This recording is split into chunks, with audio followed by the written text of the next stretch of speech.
बिस्मिल्लाहिर्रहमानिर्रहीम। अस्सलाम वालेकुम वरहमतुल्लाहि वबरकातुहू।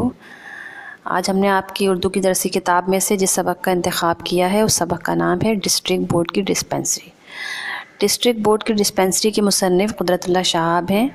कुदरतुल्लाह शहाब गिलगित में 1917 में पैदा हुए और आपका इंतकाल 1986 में हुआ। कुदरतुल्लाह शहाब पाकिस्तान के नामवर उर्दू अदीब, सरकारी अफसर, अफसाना निगार, सूफ़ी और दानिश्वर थे। आपकी पैदाइश गिलगित में हुई। गवर्नमेंट कॉलेज लाहौर से एमए इंग्लिश किया। 1941 में इंडियन सिविल सर्विसेज में शामिल हो गए।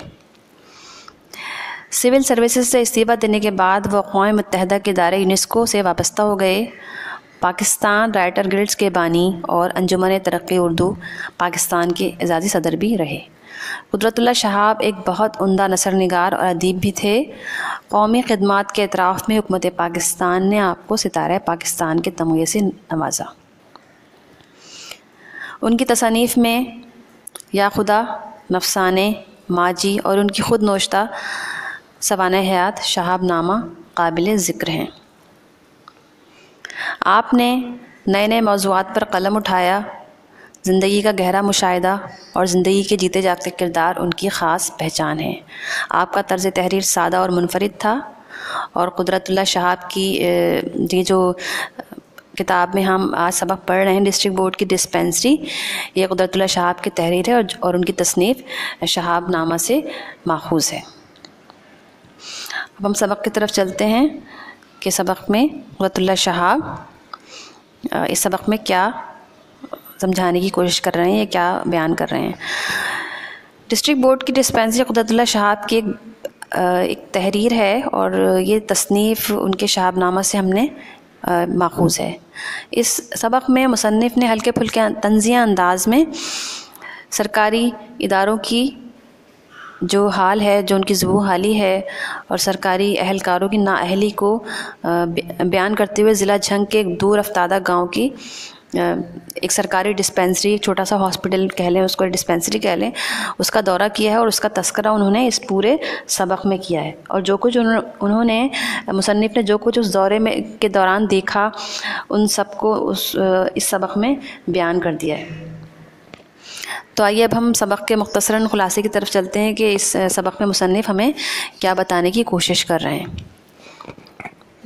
सबक में मुसन्निफ़ कहते हैं, मुसन्निफ़ क्योंकि सरकारी अफसर थे तो वो बयान करते हैं कि एक मुकाम पर उन्हें डिस्ट्रिक्ट बोर्ड का एक डाक बंगला नज़र आया। डाक बंगला देखा उन्होंने तो डाक बंगला जो था उसकी बहुत बुरी हालत थी, उसका खुला हुआ था वो और छत उसकी गायब थी। उन्होंने चौकीदार से पूछा तो उसने बताया कि छत सैलाब से गिरी है।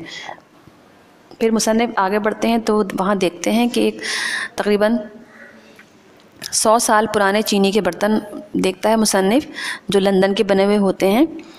तो वो सोचता है कि हमारी तामीर की हुई डाक बंगले की छत सैलाब के एक ही झटके में बह गई, मगर चीनी के ये बर्तन अब तक मौजूद हैं। डाक बंगले की रियायत से मुसन्निफ़ को दूर अफ्तादा गाँव में डिस्ट्रिक्ट बोर्ड की एक डिस्पेंसरी याद आ जाती है। फिर मुसन्निफ़ क्या करते हैं कि बग़ैर इत्तला दिए, बग़ैर बताए जो है वो डिस्पेंसरी का दौरा करने पहुँच जाते हैं। फिर सबक में मुसन्निफ़ ज़िक्र करते हैं कि उन्हें एक हस्पताल नज़र आता है जो कि उन्हें बिल्कुल हस्पताल गम और अस्तबल ज़्यादा दिखता है वो। तो मुसन्निफ़ जब अंदर दाखिल होते हैं तो वो क्या देखते हैं कि एक डॉक्टर साहब हैं, डॉक्टर नुमा इंसान कह लें, डॉक्टर साहब जिनका हुलिया बिल्कुल डॉक्टर से अपोजिट होता है, बिल्कुल मुख्तलिफ होता है। तो डॉक्टर साहब देखते हैं, वो डॉक्टर साहब जो हैं वो धोती बनियान में मलबूस कुर्सी पर उकड़ू बैठकर मरीज़ों का इलाज कर रहे थे। मरीज़ नुस्खा लेकर चले जाते हैं, दवा नहीं मांगते थे। तो मुसन्निफ़ ख़ुद तो नहीं बताते, मगर गांव के नंबरदार के आने से डॉक्टर को मालूम हो जाता है कि मुसन्निफ़ ज़िला झंग के डिप्टी कमिश्नर हैं और वो अचानक दौरे पे आ गए हैं। डॉक्टर ने डिस्पेंसरी का दौरा कराते हैं। जब डॉक्टर को पता चलता है कि ये यहाँ के ज़िला झंग के डिप्टी कमिश्नर हैं तो वो फ़ौरन ही पलक झपकते ही अपने कपड़े तब्दील करने चला जाता है और फिर डिस्पेंसरी का दौरा कराता है, जहाँ सिवाय 2-3 दवाइयों और बासी पानी के सिवा कुछ नहीं था। फिर मालूम होता है कि डिस्ट्रिक्ट बोर्ड हर साल बाकायदगी से डिस्पेंसरी का बजट मंजूर करती है, मगर दवाइयाँ साल के आखिर या अगले साल ही आती हैं। डॉक्टर ने ये भी बताया कि मरीज़ों की तादाद में हर साल इजाफा हो रहा है और अस्पताल में एक जगह डॉक्टर साहब ने अपनी भैंस भी बांधी हुई थी, जो कि मुसन्निफ़ का दौरा करने से पहले हटा दी जाती है। मगर चूंकि वहाँ गोबर के ताज़ा निशानात मौजूद होते हैं तो मुसन्निफ़ पहचान जाते हैं कि यहाँ पर इससे पहले कोई जानवर या भैंस बंधी हुई थी।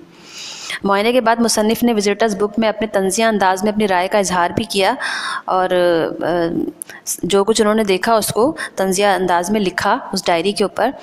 फिर चंद साल मुसन्निफ़ फिर बताते हैं इसी अपने तहरीर में कि जब चंद साल के बाद मुसन्निफ़ दोबारा डिस्पेंसरी के दौरे पे गए तो वो देखते हैं कि डॉक्टर साहब की भैंस बदस्तूर बंधी होती है, मगर विज़िटर्स बुक में मुसन्निफ़ के पहले दौरे की राय का सफ़ा गायब था।